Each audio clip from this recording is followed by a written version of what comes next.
Hello नमस्कार दोस्तों, आपका स्वागत है राजकुमार जी चैनल पर। दोस्तों आज की इस वीडियो में हम लोग 48वीं से 52वीं बीपीएससी का डीआई स्टैटिक्स का प्रश्न को सॉल्व कर रहे हैं। पहला प्रश्न को हम लोगों ने सॉल्व कर लिया था, आज दूसरा प्रश्न को सॉल्व कर रहे हैं, सेकंड क्वेश्चन को। आइए देखते हैं प्रश्न में क्या है कि एक परिवार की मासिक आय 12,000 रुपया है। संपूर्ण आय में से भोजन पर 40%, मकान किराया पर 15%, शिक्षण पर 10% तथा अन्य पर 22% खर्च होता है तथा शेष बचत होती है। आइए दोस्तों इस सारा डेटा को हम लोग एक क्या होता है सारणी के रूप में बना लेते हैं। देखिए टोटल खर्च, यहाँ पर खर्च लिख दिए। खर्च किस किस चीज़ पर हो रहा है कि सबसे पहले हो रहा है भोजन पर, फिर हो रहा है कि किराया, मकान किराया पर है, उसके बाद फिर है कि शिक्षण पर है और फिर अन्य पर खर्च है।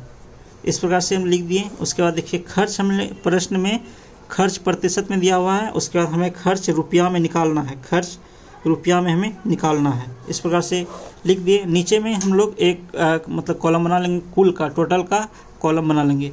उसके बाद देखिए भोजन पे खर्च कितना हो रहा है, भोजन पे खर्च हो रहा है 40% हो रहा है। उसके बाद फिर मकान किराया पर 15% है, फिर 10% है और फिर 22% है। ये हमारा का खर्च दिया हुआ है।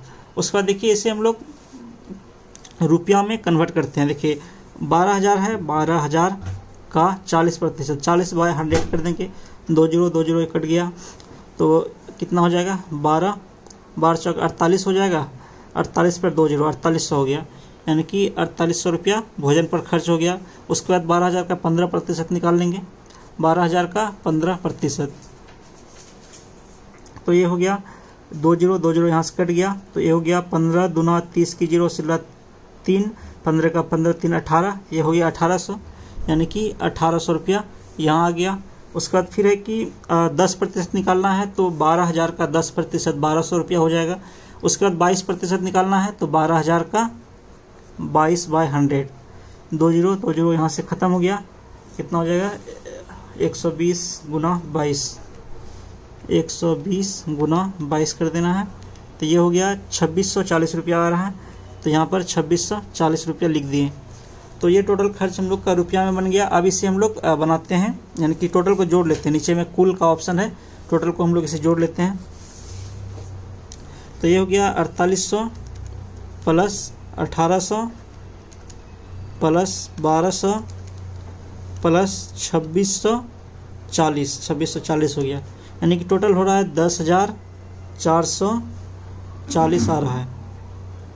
10,440 आ रहा है। उसके बाद फिर देखिए अब टोटल प्रतिशत को जोड़ने पर देखिए कितना आ रहा है कि 5 2 7 आ रहा है, 4 1 5 1 6 2 8 87% आ रहा है, 87% आ रहा है टोटल। देखिए दोस्तों अब पहला प्रश्न है हम लोग का कि यहाँ पर कि परिवार की मासिक बचत कितनी होती है। देखिए मासिक बचत कैसे निकालेंगे कि जितना टोटल आय है, आय में से टोटल खर्च को घटा देंगे, मासिक बचत निकल जाएगा।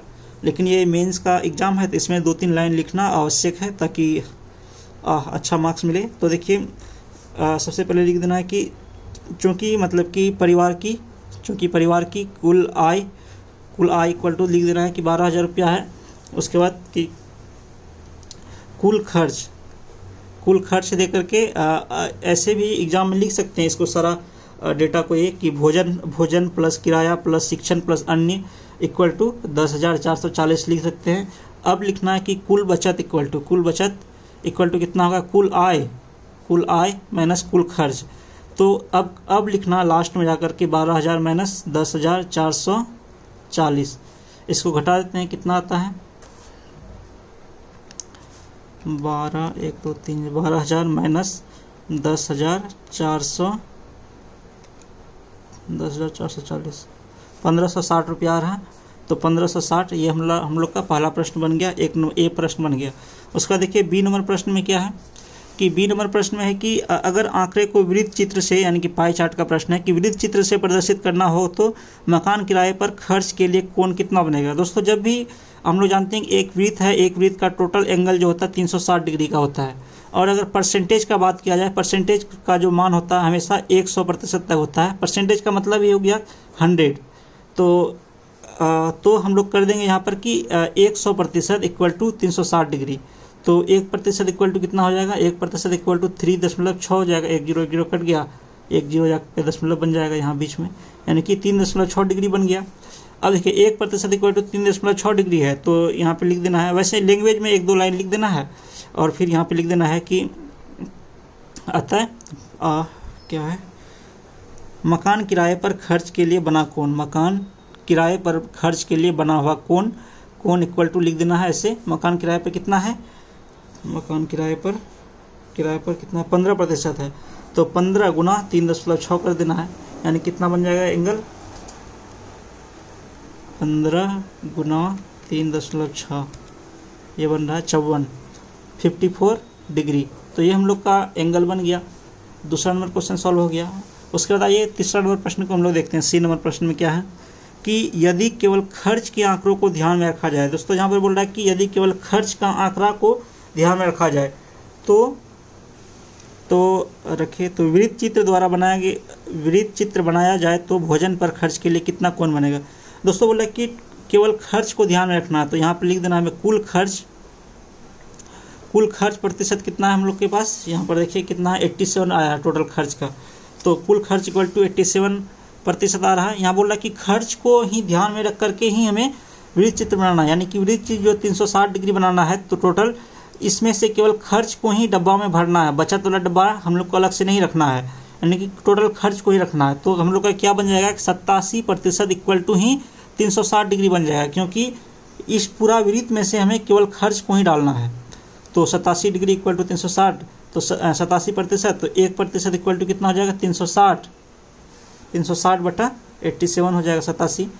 तो उसके बाद पूछ रहा है कि भोजन पर खर्च, तो देखिए भोजन पर खर्च, तो यहाँ पे लिख देना है कि अतः भोजन पर खर्च इक्वल टू कितना था हम लोग का 40% था, तो अब कितना हो जाएगा भोजन पर खर्च इक्वल टू 40%, तो 40 गुना 360/87, इसको सॉल्व कर देना है। तो ये आ रहा है 40 गुना 360 14,400 डिवाइड करना है 87 से, 165 आ रहा है, 165.5 आ रहा है। दोस्तों ये हमारा आंसर हो गया। दोस्तों ये था दूसरा नंबर प्रश्न। अब हम लोग अगला वीडियो में तीसरा नंबर प्रश्न को सॉल्व करेंगे। मिलते हैं दोस्तों आपसे अगला वीडियो में, तब तक के लिए शुक्रिया, धन्यवाद।